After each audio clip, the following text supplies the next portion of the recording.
be the spokesperson for India, that is Bharat.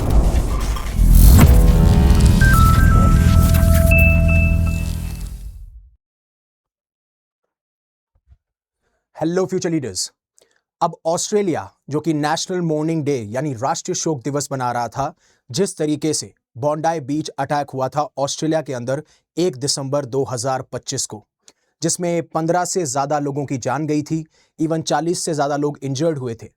और उस time पे टारगेट किया गया था जूस को, जो कि एक ज्यूइश फेस्टिवल मना रहे थे। आपको मुझे कमेंट सेक्शन में यह बताना है कि वो कौन सा फेस्टिवल था जो कि ज्यूइश उस टाइम पे मना रहे थे।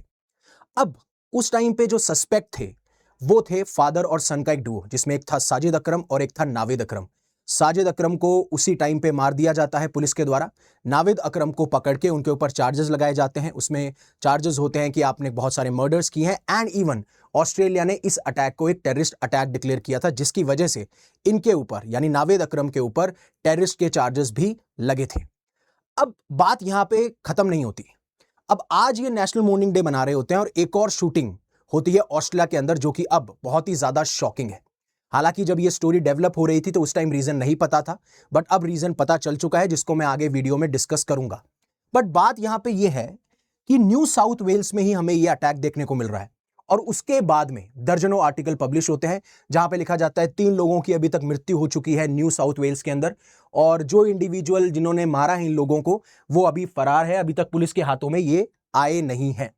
बट बात यहां पे ये है, जब मैं बोलता हूं न्यू साउथ वेल्स, तो उससे पहले आपको यह समझना पड़ेगा कि ऑस्ट्रेलिया के अंदर अभी लगभग कौन से ऐसे 6 फेडरल स्टेट्स हैं। एक आपका है न्यू साउथ वेल्स, दूसरा आपका है क्वींसलैंड, तीसरा है South Australia, then Tasmania, then Victoria and then Western Australia. आप इनकी लोकेशन एक बार मैप पे देख सकते हैं इस तरीके से। यहां पे वेस्टर्न ऑस्ट्रेलिया है, ये साउथ ऑस्ट्रेलिया है, then Queensland, then New South Wales, और फिर उसके बाद में विक्टोरिया एंड तस्मानिया।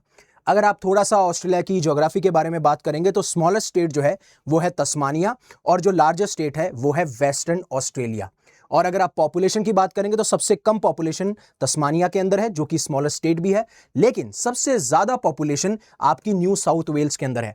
और इवन अगर मैं सिडनी की बात करूं तो सिडनी में लगभग 55 लाख लोग रहते हैं, जहां पे आपको बॉन्डाई बीच टेरर अटैक देखने को मिला था।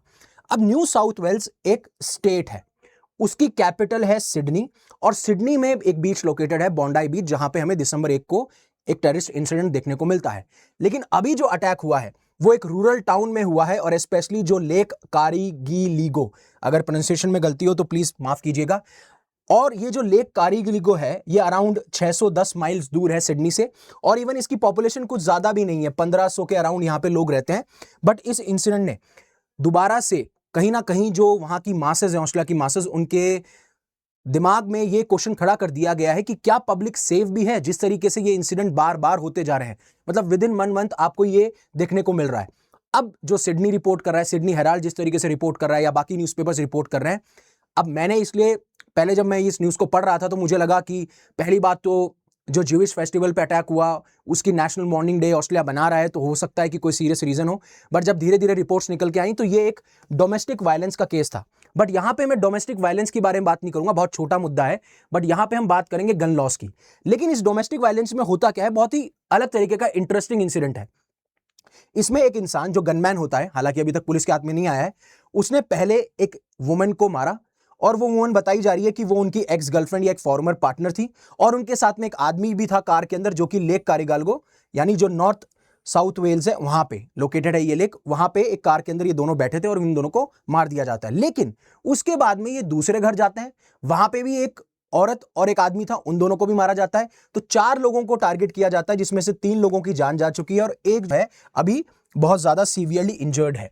बट बात यह है कि जब बॉन्डाई बीच का टेरर अटैक होता है उसके बाद में ऑस्ट्रेलिया जो है पास करती है नए गन लॉज। अब ऐसा नहीं है कि ऑस्ट्रेलिया में पहले स्ट्रिक्ट लॉज नहीं थे, पहले भी स्ट्रिक्ट लॉज थे, क्योंकि पहले भी बहुत सारे ऐसे इंसिडेंट हो चुके हैं ऑस्ट्रेलिया के अंदर। बट बात यहां पे यह है कि जब ये डेडली अटैक हुआ था बॉन्डाई बीच टेरर अटैक का, उसके बाद में नए गन लॉज लेके आते हैं।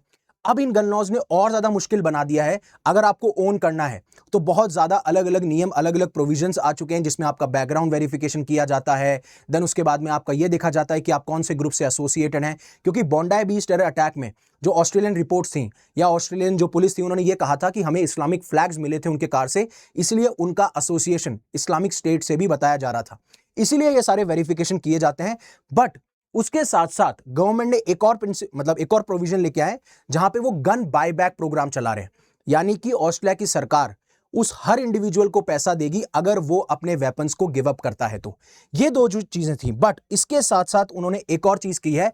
सेम टाइम जो लॉ मेकर्स हैं वो ये डिस्कस कर रहे हैं कि क्या हमें जो हेट स्पीच फैलाई जाती है, जिससे आप हेट फैलाते हो, डिस्क्रिमिनेशन फैलाते हो किसी भी ग्रुप के अगेंस्ट या किसी कंट्री के अगेंस्ट, तो क्या हमें ऐसा कोई कानून लेके आना चाहिए जो हेट स्पीच को हैंडल करे। तो इस लॉ के तहत अब गवर्नमेंट ये तैयारी कर रहा है कि हम उन हेट ग्रुप्स को बैन करने वाले हैं जो कि वायलेंस को प्रमोट करते हैं। इवन अगर आपने उनको टेररिस्ट ऑर्गेनाइजेशन नहीं डिक्लेयर कर रखा है, स्टिल अगर कोई ऐसा ग्रुप है जो हेट स्पीच को प्रमोट करेगा तो हम उसको बैन कर देंगे। और ऐसा ये ग्रुप है हिज़्ब उत तहरीर, जो कि ऑलरेडी काफी सारी कंट्रीज में बैन है। अब धीरे धीरे जो रिपोर्ट्स निकल के आएंगी उससे ज्यादा आइडिया लगेगा कि एक्चुअली में यही कारण है या कोई और कारण है। बट साफ साफ ये दर्शाया जाता है कि कैसे गन लॉज बार बार क्वेश्चन किए जाते हैं, चाहे से आप अमेरिका में ले लीजिए, ऑस्ट्रेलिया में ले लीजिए। इसीलिए गन लॉज का स्ट्रिक्ट होना बहुत ज्यादा इंपॉर्टेंट है। आपका क्या ओपिनियन है, प्लीज आप कमेंट सेक्शन में जरूर बताइएगा। उससे पहले अनअकैडमी आपके लिए लेके आया all India UPSC CSC prelims mock test, जिसमें आप अपनी ऑल इंडिया रैंक पा सकते हैं। इवन पोस्ट टेस्ट एनालिसिस किया जाएगा एक्सपर्ट्स के द्वारा, फ्री मेंटरशिप सेशन है, और ये जो एग्जाम है इंग्लिश हिंदी दोनों में अवेलेबल। बट सबसे खास बात यह है कि ये संडे को हो रहा है और 2 स्लॉट में हो रहा है, उन्हीं 2 स्लॉट में जहां पे आपका यूपीएससी सिविल सर्विसेज का एग्जाम होगा, जिससे आप सिमुलेट कर पाए वही एनवायरमेंट और अपनी ब्रेन की एफिशिएंसी और इफेक्टिवनेस बढ़ा पाएं। क्योंकि आप अपने आप को जब ट्रेन करते हैं उसी माहौल के हिसाब से वैसा ही दिमाग आपका परफॉर्म करता है उन्हीं स्लॉट्स में जब आपका एग्जाम होगा। और हमारे यहाँ पे रिपब्लिक डे सेल भी चल रही है, जिसमें आपको डबल वैलिडिटी मिल जाएगी 19,999 में। यानी अगर आप 6 महीने का कोर्स खरीदेंगे तो आपको 6 महीने का course free. Same goes with 9 months, 12 months, 18 months, जो भी सब्सक्रिप्शन आपको मिले हुए हैं। डिस्क्रिप्शन में आपको लिंक मिल जाएगा, आप मेरा कोड यूज कर सकते हैं YUVI50।